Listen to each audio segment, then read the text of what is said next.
Well, what's up again there, guys? Brian here, D3 Topics Gaming here to share with you another one of my weekly Q&A episodes of the people's questions or answer a series of questions that have been sent to me over the past week. This episode was relatively basic. I don't think we got any new people. In fact, a lot of these people have been long-standing subscribers and sending questions pretty regularly, so, I take what I get. Before I answer these questions, like always, if you do happen to enjoy this video by the end, please do not forget to like, share, and subscribe. Keep track of me on my future videos so you can also help me reach my end of the year goal of hitting 80k subscribers. I think we might do it, but heck, anything could happen, so who knows. So starting off with the first question coming from Shadowdesis Gaming, and you want to know, what are my thoughts on the Ezra Miller shenanigans? I think that guy needs to be locked up. He's got some problems, but he's gotten way farther to the point where he should have been arrested and probably just prosecuted and probably been thrown in jail. And then he made some ridiculous apology, I heard, and he says, oh, it's mental health issues. And I'm like, what is Warner Brothers doing at this point? I mean, I'm already not going to go see this Flash film. I already really have no interest in the Aquaman film, or the Shazam film, or the Black Adam film. So I'm not really interested in what they're planning right now. So, I mean, they just axed Batgirl, and that was another film I wasn't planning on seeing anyway. So at this point, I mean, the guy needs to go away for a while. He needs to get away from Hollywood. He needs to get away from all that fame. Go to a quiet place and get your head together. And then when you're not hurting everybody and everyone knows you're stable, he can come back and, go back to doing what he does. So that's what I think about the whole Ezra Miller situation. Next question comes from Lugina13. You want to know, would I rather have Final Fantasy 13 Versus or the current Final Fantasy 15? I don't really know too much about the Final Fantasy 13 Versus. We didn't really see too much of it to make a count of it, but I would say this: despite how people's criticisms about Final Fantasy 15, I was fine with it. I think that comparing it to what I had dealt with earlier in the franchise, I think that this at least got it back on track. And from what I've heard from what they've released about Final Fantasy 16, things might be continuing to go in a good direction. So as far as I can state right now, just from what I have, I'm currently fine with how Final Fantasy 15 came out. It wasn't exactly perfect at launch, and it took a while to get to where it needed to be, but it did eventually get there, and heck, I'm perfectly happy with the way the game is right now. Next question comes from Zach Tarf. You want to know, what do I think of Capcom sidelighting Claire Redfield, Jill Valentine, and Rebecca Chambers? Do you think a game of all three of them would work? No. And on top of that, I don't really think... I'm confused about what you mean by sidelining. Claire has been in, I believe, maybe 2 of the CGI films. Maybe 1. She was the main focus in Revelations 2. Rebecca Chambers just came back in the most recent CGI film. So I wouldn't say these characters have been sidelined. It's just you don't really have anything much for them to do. Jill Valentine is a big character, but heck, you can't really say that Jill Valentine's been sidelined because she just came back in Resident Evil 3 Remake.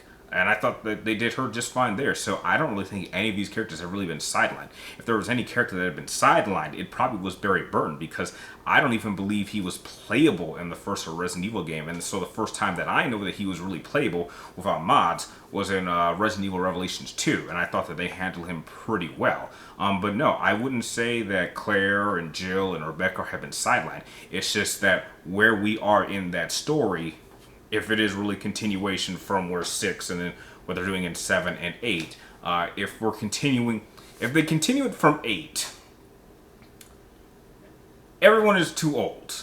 I mean, if this little side story in 8 involving this Rose character is accurate, then I'm guessing maybe 15, 20 years have gone by. By that point, Chris and Jill are in their 60s, so they're no longer active. So even if Jill were to come back at the current point in the timeline, she would be far too old and would have retired. She would have been like, we're too old, we can't be doing this anymore, send someone else to start handling this. And I think that's what they should have been establishing from Resident Evil 6. That's what I thought they were going to do. So, no, I don't think they were sidelined. It's just you really don't have anything to do with you really don't have a use for them in the story that they're telling. So no, I don't count that as a sidelining.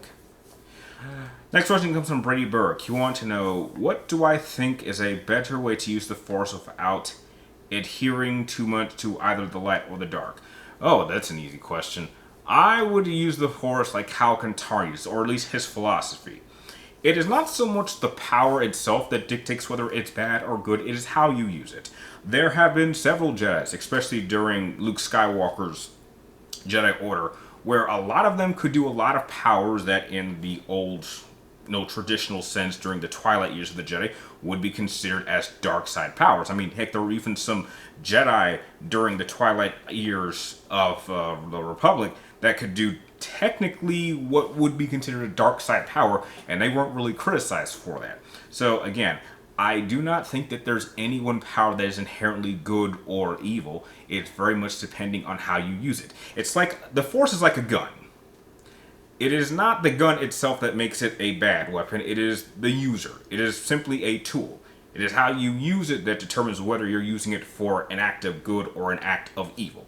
And I think the Force works the exact same way. So that's just my philosophy on how I see the Force. Next question comes from the Batman of Neo Gotham, and you want to know, if Batman were to be a Jedi Master, which lightsaber fighter form do I think he would be a master in?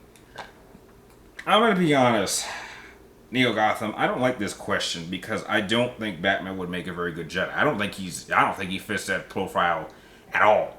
There is way too, if we take Batman as a character, there is just way too much tragedy, there is too much anger, and there's too much vengeance, and there is too much... There's too much conflict in Bruce Wayne for him to be a Jedi. He really is a very unstable character in general, with a lot of anger. And there is absolutely that no way any Jedi from any era would take him in at this state in his life. I just don't see that happening. And if anything, I don't think Bruce would even want to be a Jedi. I think he very much would prefer to operate by his own rules and doing things his way, instead of having to follow some, set of rules. I mean, heck, even in the Justice League, they don't even have an established set of rules. He makes up he follows his own rules. Now, he has a number of key codes that he doesn't break, but he more or less is his own man. He does things how he thinks that they need to be done. This was a guy, if you remember, I believe in one of the animated films, he was willing to completely blow up an entire planet and kill millions of people just to stop Darkseid from coming to Earth. That takes a very extraordinary person who's willing to do some very, very dark things. He's willing to do things that are necessary. So he's an extremist in some cases. And that would not fit at all with Jedi philosophy. There have been a lot of moments where Jedi have done that have crossed over. One of the best examples I can think of is in Knights of the Old Republic. I believe it was during the Mandalorian War. I believe it was either Dark Revan who activated a super weapon who destroyed an entire planet and killed thousands of Jedi and Republic soldier and Sith warriors. He killed millions of people, though it ended the war. So in a sense, did he bring an end to the war? Sure. But he did a pretty extreme thing in order to do it. And that did not sit well with a lot of people. Now, some people praise him because, heck, he was a hero in some cases, but in other senses, he was also considered an extremist and did some pretty horrible things. So I just do not think that Batman or Bruce Wayne would make a very good Jedi at all. So that's why I'm not too fond of this question. But thanks for sending it in. And the last question of the episode comes from Cinevict. And you want to know, if I were given the option to choose a different character to be the focus in a Metal Gear Solid spin-off, who would I pick and why? Oh, that's easy. If I could pick a character to have their own story, I would easily pick Meryl. I think Snake has always been the focus. We probably know what Raiden was up to between the events of, say, Resident Evil. I mean, not Resident Evil, Metal Gear Solid 2 to 4. We know what he was up to. But I think seeing Meryl's development from how she was in 1 to how she was at 4, I think there certainly would be a story to be told to see how she operates on her own. And as far as I can recall, outside of certain side characters and certain play modes, and I believe, like, I want to say some of the later Metal Gear Solid games, they've never had a primary playable focused female character. I've always said that there's also potential to have a spin-off game focused on the boss. I would love to play a story that focuses on the boss during the period of World War II, where she was really operating with the Cobra unit.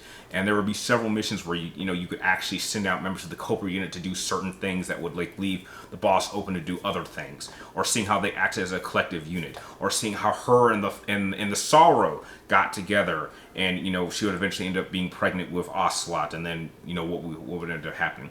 So yeah, I think the two primary characters that I would make a spin-off game for would be either Meryl or the boss. I think either one of those two characters would be great. And that'll do it for this episode of my weekly Q&A. Remember, if you guys have any more questions you'd like me to answer in next week's episode, be sure you type them in the comments down below. But make sure you get them into me roughly before next Wednesday, before noon, before I start filming the next episode. And like always, thank you guys for watching. You're awesome, and I'll see you all next time.